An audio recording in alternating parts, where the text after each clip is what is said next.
नमस्कार, मी अमृता आकाश. आरोग्यम धनसंपदामध्ये आपलं स्वागत.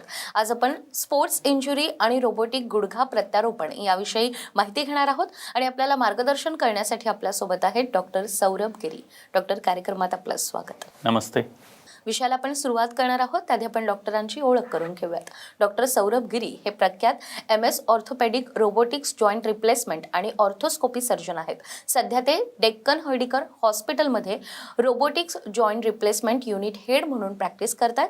डॉक्टरांना 15 वर्षांपेक्षा जास्त अनुभव असून त्यांनी आत्तापर्यंत 7,000हून अधिक रुग्णांवर उपचार केले आहेत. डॉक्टरांनी हेलिओस एंडो क्लिनिक जर्मनीमधून गुडघा आणि हिप ऑर्थोप्लास्टीमधील रिव्हिजन सर्जरीमध्ये देखील फेलोशिप केली आहे. तसंच हिप आणि गुडघा ऑर्थोप्लास्टीमध्ये देखील प्रतिष्ठित सिकॉट फेलोशिप देखील त्यांनी प्राप्त केली आहे. महाराष्ट्रातील सर्वात विश्वासार्ह जॉईंट रिप्लेसमेंट सर्जन म्हणून डॉक्टर सौरभ गिरी हे सन्मानित देखील झालेत. तर डॉक्टर, आज आपण स्पोर्ट्स इंजुरी आणि त्यावर होणारे जे अत्याधुनिक उपचार आहोत याविषयी माहिती घेणार आहोत. सगळ्यात आधी तर मला सांगा की स्पोर्ट्स इंजुरी म्हणजे नेमकं काय आणि यामध्ये देखील काही मुख्य प्रकार असतात का? स्पोर्ट्स इंजुरी म्हणजे जेव्हा आपण कुठल्याही प्रकारचा स्पोर्ट्स खेळतो त्यामध्ये जी ॲक्टिव्हिटी होते, आपला डायरेक्शन चेंज होतात किंवा आपण काही थ्रो करतो आहे त्यामध्ये ज्या मसल्स यूज होतात त्यांना होणारी इंजुरी किंवा लिगामेंट्सला होणारी इंजुरी ही या इंजुरीज शोल्डरला होऊ शकतात, अँकलला होऊ शकतात, गुडघ्यामध्ये होऊ शकतात, खुब्यामध्ये होऊ शकतात. तर त्या विविध प्रकारच्या असतात. एक फक्त मसल टियर असू शकतो किंवा मसल पुल असू शकतो, लिगामेंट इंजुरी असू शकते किंवा आपला जॉईंट हा डिस्लोकेटसुद्धा होऊ शकतो. तर या वेगवेगळ्या प्रकारच्या इंजुरी ज्या आपण स्पोर्ट्स खेळताना होतात त्यांना कलेक्टिव्हली एक स्पोर्ट्स इंजुरी असं टर्म वापरल्या जातं. तर डॉक्टर, स्पोर्ट्स इंजुरीबद्दल तुम्ही सांगितलं आणि ज्या रुग्णांवर डॉक्टरांनी उपचार केलेत त्यातीलच या रुग्णाचा अनुभव आपण पाहूयात. हॅलो गाईज, माझं नाव विनायक प्रकाश इंगे आहे आणि मला माझी ACL इंजुरी होती. 8 वर्षापूर्वी असं ट्रेकिंगला गेलतो आणि ट्रेकिंगवरनं खाली पडल्यामुळं माझं राईट नीमध्ये ACL इंजुरी झाली होती आणि ते फुल टियर होतं, प्लस मिनिस्कस टियर पण होतं. मग मी ऑपरेशन करून नाही घेतलं. मग नंतर मला डॉक्टर सौरभ गिरी यांच्याबद्दल समजलं. त्याच्याशी मी कन्सल्ट केलं. त्यांनी मला सर्जरी ॲडवाईस केली आणि मग नंतर सर्जरी झाल्यानंतर आता 5 मंथ्स कंप्लीट झाले आहे आणि मी रनिंग करू शकतो. आता मी मार्शल आर्ट्स परत जॉईन केले आहेत, मी जिम करतो आहे आणि खूप छान रिकव्हरी झाली आहे लेग्सची. आता काही मला त्याचा लेगचा त्रास पण होत नाही आणि प्रॉपरली मी वॉक करू शकतो, रनिंग करू शकतो. सगळं व्यवस्थित एकदम लाईफ चालू आहे. All thanks to doctor Saurabh Giri. त्या रुग्णावर डॉक्टरांनी कशा पद्धतीने उपचार केलेत, नेमका या रुग्णाचा अनुभव काय होता हे आपण पाहिलंय. आणि डॉक्टर, स्पोर्ट्स इंजुरीमध्ये देखील रुग्णांवर जेव्हा आपल्याला उपचार करावे लागतात ते उपचार नेमके कशा पद्धतीचे असतात? आपल्याला कुठल्या प्रकारची स्पोर्ट्स इंजुरी झाली आहे त्यावर हे डिपेंड असतं की आपल्याला उपचार कशा पद्धतीचा लागेल. जर मसल पूल असेल किंवा मसल टियर असेल तर त्याला एक रिहॅबिलिटेशन प्रोटोकॉल असतो की जो आपल्याला फिजिओथेरपी प्लस थोडी मेडिसिन्स या सर्व घेऊन आपण त्यांचा उपचार करतो. जर लिगामेंट इंजुरी असेल, गुडघ्यातली लिगामेंट्स ज्या असतात ज्याला ACL, PCL, medial collateral ligament, lateral collateral ligament असं बोललं जातं, त्यांची इंजुरी असेल तर त्यांचं ग्रेडिंग असतं आणि त्या ग्रेडिंगनुसार विविध प्रकारचे उपचार आपण रुग्णांवर करतो. जेव्हा इंजुरी फार कमी प्रमाणात आहे त्यावेळी त्या पार्टला रेस्ट देणे हे सर्वात इम्पॉर्टंट आहे. बरेच वेळी ॲथलीट्स किंवा जे स्पोर्ट्समध्ये असतात ते इग्नोर करतात त्या इंजुरीला आणि आपला स्पोर्ट्स कंटिन्यू करतात.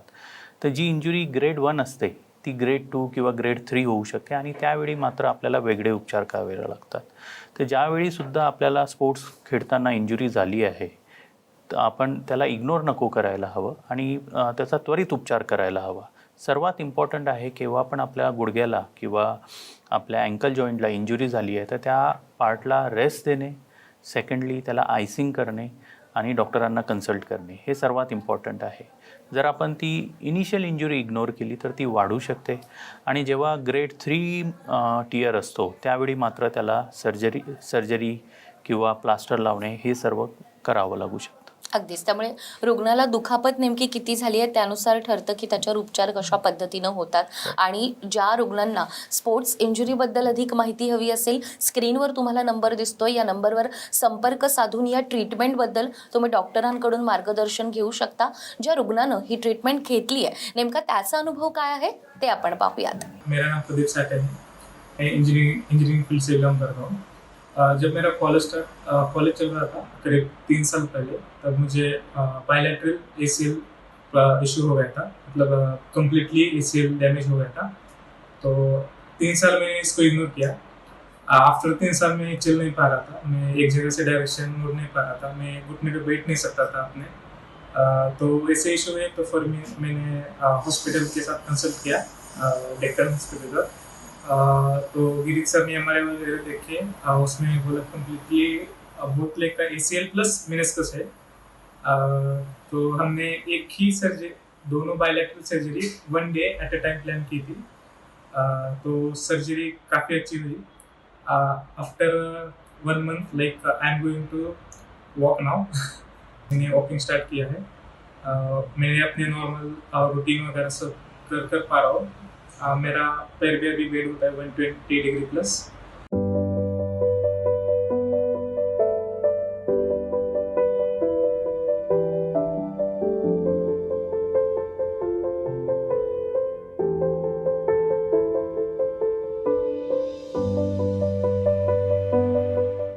त्या रुग्णाचा अनुभव आपण पाहिलाय. डॉक्टर, स्पोर्ट्स इंजुरीबद्दल तुम्ही सांगताय, मात्र आता मला लिगामेंट इंजुरीबद्दल देखील सांगा की नेमकं असं का होतं आणि मग या रुग्णांवर देखील आपण कशा पद्धतीनं उपचार करू शकतो आणि हे उपचार करताना या रुग्णांना देखील किती काळजी घेणं गरजेचं आहे? लिगामेंट इंजुरी हा स्पोर्ट्स इंजुरीचाच एक भाग आहे. लिगामेंट इंजुरी सर्वात प्रमुख ही गुडघ्यामध्ये होते, ज्यामध्ये ACL ही सर्वात कॉमन, ACL लिगामेंटला होणारी इंजुरी ही सर्वात कॉमन आहे. त्यानंतर मेडियल कोलॅटरल म्हणजे MCL या लिगामेंटला होणारी इंजुरी आहे. त्यानंतर लॅटरल कोलॅटरल आणि पोस्टिरियर क्रुशिएट लिगामेंट PCL या लिगामेंटला होणाऱ्या इंजुरीज आहेत.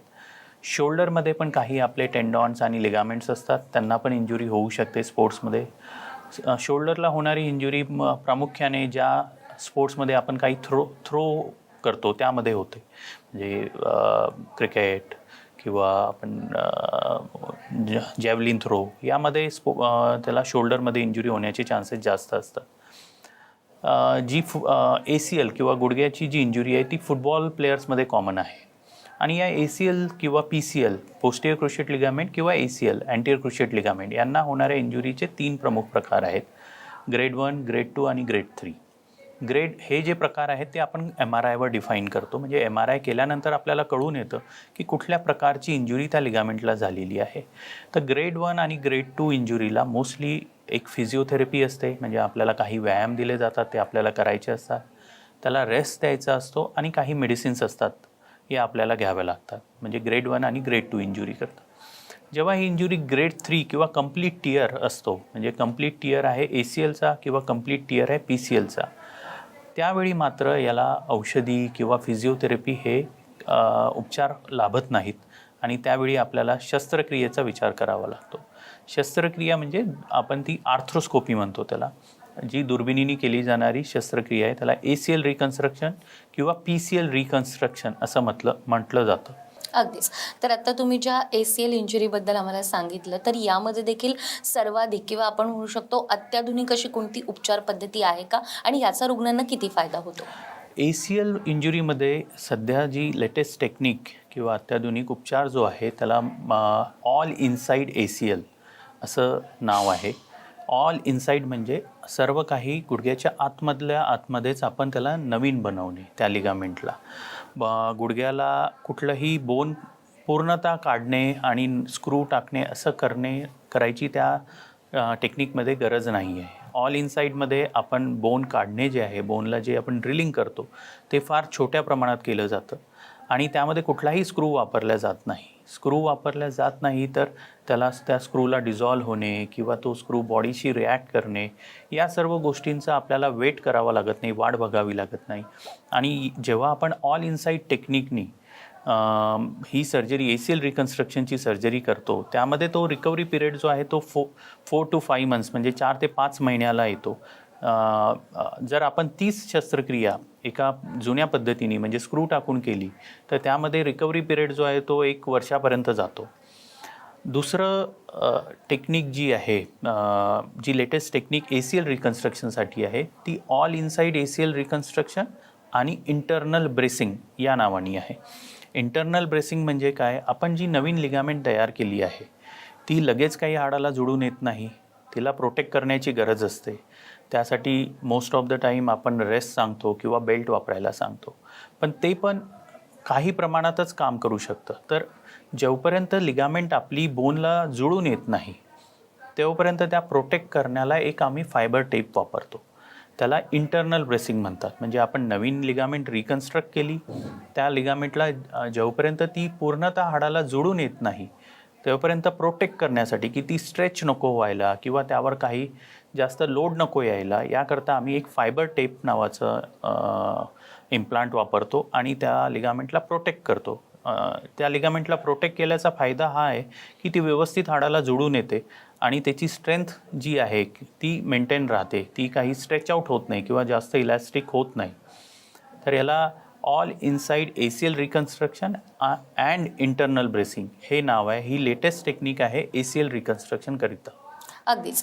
तर डॉक्टरांनी सांगितल्याप्रमाणे एखाद्या खेळाडूला जर इजा झाली किंवा दुखापत झाली तर त्यानंतर त्वरित त्याचं निदान करणं आणि त्यानंतर होणारे जे उपचार आहेत याबद्दल माहिती घेणं आवश्यक आहे. आणि याच उपचारांबद्दल जर तुम्हाला अधिक माहिती हवी असेल तर स्क्रीनवर तुम्हाला नंबर दिसतोय, या नंबरवर संपर्क साधून डॉक्टरांकडून तुम्ही अधिक मार्गदर्शन घेऊ शकता. तर एखाद्या पेशंटची समजा सर्जरी झाली किंवा आपण म्हणू ऑपरेशन त्याचं झाल्यानंतर किती दिवसामध्ये तो पुन्हा स्पोर्ट्स खेळू शकतो? ACL इंजुरी झाल्यानंतर जी सर्जरी असते, ACL रिकन्स्ट्रक्शन नंतर स्पोर्ट्स खेळणे, जर ती ऑल इनसाइड मेथडनी झालेली सर्जरी आहे तर एक 4 महिन्यात ते 5 महिन्यात तो कुठलाही व्यक्ती स्पोर्ट्स खेळू शकतो. ही लेटेस्ट टेक्निक आहे, त्यामुळे यामध्ये वेळ कमी लागतो रिकव्हरीला. जी जुनी पद्धत आहे त्या पद्धतीने झाली असेल सर्जरी तर त्याला कमीत कमी 8 ते 9 महिने हा वेळ लागतो. अगदीच. आणि या लेटेस्ट टेक्नॉलॉजीने ज्या रुग्णावर उपचार झालेत नेमका त्याचा अनुभव काय आहे ते आपण पाहूयात. So hi, I am Manshini Desai. I'm 33 years old. I had an ACL surgery and I visited Dr. Saurabh Giri. Of course, that was my second opinion, but I'm glad I took one. So I had my ACL surgery done during the month of October 2022 and I'm feeling really great. In fact, after a month, I genuinely felt better. It didn't seem as if I had a surgery. Thanks to the doctor, he himself was so confident that it gave me confidence that I'm sure I can start working. So yes, I'm blessed I took that second opinion. I'm happy to be working again. त्या रुग्णाचा अनुभव आपण पाहिला. आणि doctor, यानंतर मला सांगा की रोबोटिक सर्जरी देखील तुम्ही करता, आतापर्यंत हजारो पेशंटला तुम्ही हँडल केलंय, तर या सर्जरीमध्ये नेमकं काय होतं? रोबोटिक सर्जरी ही खूप ॲडव्हान्स सर्जरी आहे, ज्यामध्ये रोबोटिक इक्विपमेंटचा उपयोग केला जातो बोन कट करायला किंवा सर्जरीच्या प्लॅनिंगला. रोबोटिक सर्जरीमध्ये एक CT स्कॅन केला जातो, तो CT स्कॅन रोबोमध्ये फीड होतो आणि बोन मॅपिंग केल्यानंतर रोबो हा आपल्याला बोन कटिंगला हेल्प करतो. कुठल्या साईजचा इम्प्लांटला वापरायचा आहे, कुठल्या अँगलमध्ये तो इम्प्लांट फिट करायचा आहे आणि किती मिलीमीटर बोन कट करायचं आहे, कुठल्या अँगलमध्ये कट करायचं आहे, हे सर्व प्रिसिजन जे आहे ते रोबोटनी घेतलं जातं आणि त्यामुळे या सर्जरीची जी सक्सेस रेट आहे तो फार वाढतो. आणि आज रोबोटिक सर्जरीचे जे फायदे आहेत ते देखील आपण पाहणार आहोत. मात्र ही सर्जरी ज्या रुग्णावर झाली आहे नेमका त्याचा अनुभव काय आहे ते आपण पाहूयात. माझं नाव सुखदेव जानोबा लोखंडे. मी प्रेमलोक पार्क चिंचवडला राहतो. मला जवळजवळ 10 ते 12 वर्षापासून गुडघ्याला सूज यायची, चालताना खूपच त्रास व्हायचा आणि एवढी सूज यायची की मला म्हणजे 3-4 दिवस घराच्या म्हणजे बेडच्या खालीच मी जाऊ शकत नव्हतो, उतरू शकत नव्हतो. असं मग वाकरणी धरून मला बाथरूमला वगैरे जायला लागायचं. तर असा हा त्रास मी खूप वर्ष सहन केला. नंतर मला डॉक्टर गिरींबद्दल माहिती मिळाली आणि मग मी त्यांचा कन्सल्ट घेतला आणि त्यांनी सांगितलं की बाबा सगळं एक्सरे वगैरे काढून सगळं चेक केल्यानंतर सर म्हटले की मला ऑपरेशन करावंच लागेल.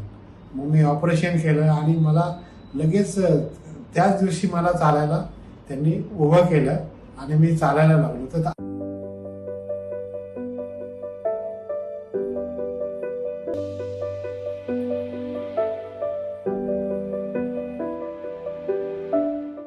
तर रोबोटिक सर्जरी झालेल्या या रुग्णाचा अनुभव आपण पाहिला. आणि डॉक्टर, या सर्जरीचे काही फायदे देखील तुम्ही रुग्णांना सांगू शकाल का? रोबोटिक सर्जरीचा सर्वात महत्त्वाचा फायदा म्हणजे काय की त्यात ॲक्युरेसी जी आपल्याला अचूकता पाहिजे ती खूप प्रमाणात आपण घेऊ शकतो. फॉर एक्झाम्पल मी एका सोप्या एक्झाम्पलनी तुम्हाला हे समजवतो. जर मी तुम्हाला सांगितलं या 2 फिंगर्समध्ये डिस्टन्स किती आहे हे एक्झॅक्ट मिलीमीटरमध्ये तुम्ही मला सांगा, ते कोणी पण नाही सांगू शकेल. हे आपल्या डोळ्यांनी आपण कॅल्क्युलेट नाही करू शकत. रोबोटिकमध्ये हेच कॅल्क्युलेशन पॉसिबल आहे. 1-1 मिलीमीटरचं कॅल्क्युलेशन आपण रोबोटिक सर्जरीमध्ये करू शकतो. 1-1 डिग्रीचा अँगल आपण कॅल्क्युलेट करू शकतो. तर सर्वात महत्त्वाचा फायदा रोबोटिकचा आहे ॲक्युरेसी.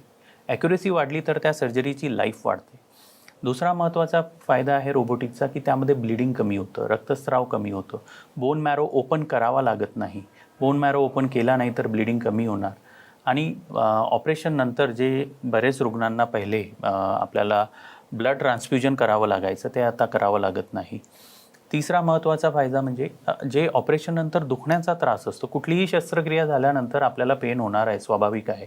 पण त्या पेनला कसं कमी करता येईल या एमनी ही सर्जरी बनलेली आहे रोबोटिक सर्जरी.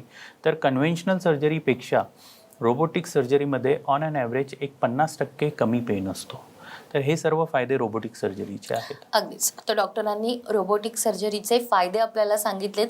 प्रत्यक्षात ज्या रुग्णानं ही ट्रीटमेंट केली आहे नेमका त्यांचा अनुभव काय आहे ते आपण पाहूयात. माझं नाव राजेंद्र जयराम सुर्वे. मी बोरिवलीहून आलेलो आहे इथे आर्टिकर हॉस्पिटलला. मला चालता येत नव्हतं, खूप त्रास होत होता. मी FCI फूड कॉर्पोरेशन इंडियामध्ये काम करत आहे. पण मला आज या आर्टिकर हॉस्पिटलमध्ये येऊन सौरभ गिरी साहेबांनी खूप मला मदत केली आणि त्यांच्यामुळे ऑपरेशन झालं. सक्सेस रॉबर्ट थ्रू ऑपरेशन केलं. पण मी 3ऱ्या दिवशी मी चालायला लागलो. त्याच्यामुळे मी यांचं खूप मनपूर्वक समाधान वाटतं.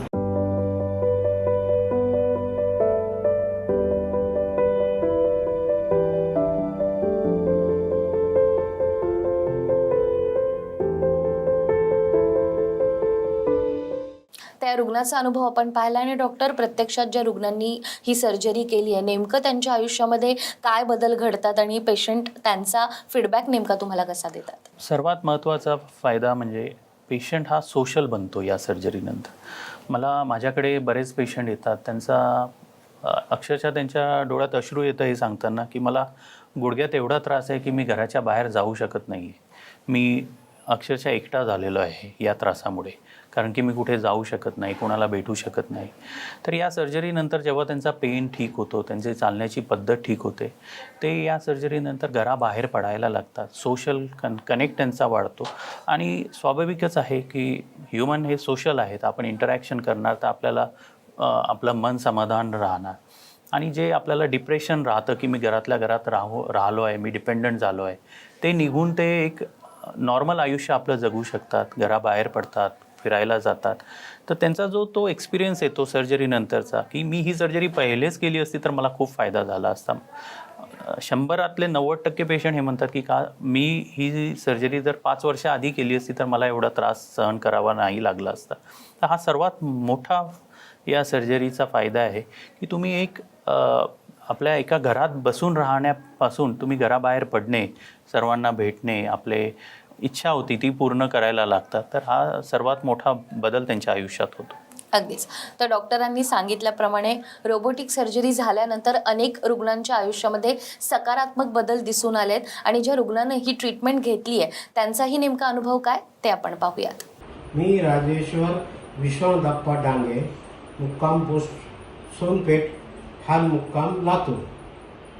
नाव आता सध्या पुण्यात आहे मुलाकडे. तर मला गुडघ्याचा त्रास गेली 10-12 वर्ष होता. मी त्याच्यावर विलाज खाजगी डॉक्टरकडून घेतला, खाजगी पावडर घेतले, खाजगी गोळ्या घेतल्या, पण तितक्यापुरता त्रास कमी व्हायचा पण चालू ठेवायचा. नंतर आम्हाला डॉक्टर साहेबांचा सल्ला एकदा दिला की बाई पुण्यामध्ये डॉक्टर सौरभ गिरी यांच्याकडे तुम्ही जावा. पुण्यामध्ये माझे भाचे आहेत डॉक्टर सुरेंद्र पाचलेगावकर. ते हे स्पेशलिस्ट त्याचे म्हणजे आपल्या भूलतज्ञ आहेत. त्यांचे हे मित्र आहेत. मी त्यांना बोलतो म्हणजे आपल्याला डॉक्टर सौरभकडे हार्टिकरला आपल्याला ऑपरेशन करायचं. ऑपरेशन करून घेतलं. गेले 4-5 महिने झाले ऑपरेशनला. आतापर्यंत प्रोग्रेस आहे. आत्तापर्यंत काठी सुरुवातीला वाकरनं चाललो, पुन्हा वाकर बंद झालं, पुन्हा काठी घेऊन चाललो. आतासुद्धा काठी केव्हा वापरतो. रेग्युलर काठी वापरत नाही. आता एकदम मला थोडं कॉन्फिडन्स 70-80-90% हा कॉन्फिडन्स मला आलेला आहे. आता मी स्वतःहून चालू शकतो. आता घरीसुद्धा विदाऊट काठी मी चालतो, काही त्रास नाही. आता अधूनमधून एखाद्या वेळ मुंग्या वगैरे येतात, तर डॉक्टर म्हणले ते होत राहतं, म्हणजे त्याचं काही नाही, आज न उद्या कमी होऊन जाईल.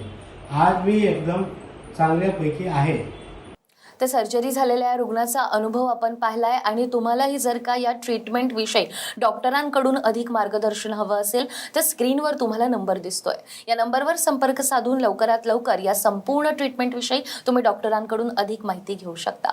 डॉक्टर, आज तुम्ही ते आलात आणि स्पोर्ट्स इंजुरी आणि त्याचबरोबर होणारे जे ऑपरेशन्स आहेत, अत्याधुनिक तंत्रज्ञान आहे, याबद्दल आम्हाला इतकी महत्त्वाची माहिती दिली. तुमचे खूप खूप आभार. धन्यवाद. त्याचबरोबर आरोग्यम धनसंपदामध्ये वेळ झाली आहे इथेच थांबण्याची. पुन्हा भेटूया अशाच एका नव्या विषयासह. तोपर्यंत नमस्कार.